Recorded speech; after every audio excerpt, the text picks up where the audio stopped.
Alam mo ba na kapag ang isang SSS member ay pumanaw, ang kanilang pamilya ay pwedeng makakuha ng SSS Death Claim Benefits?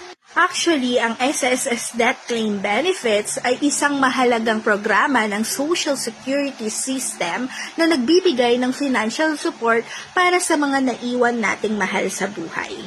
Kasi sa panahon ngayon, pag nawala yung mahal natin sa buhay, malaking tulong na kahit anong support system para maibsan yung gastusin at mapagaan ang pinagdadaanan ng pamilya natin. Lalo na kung may anak kang minor, di ba?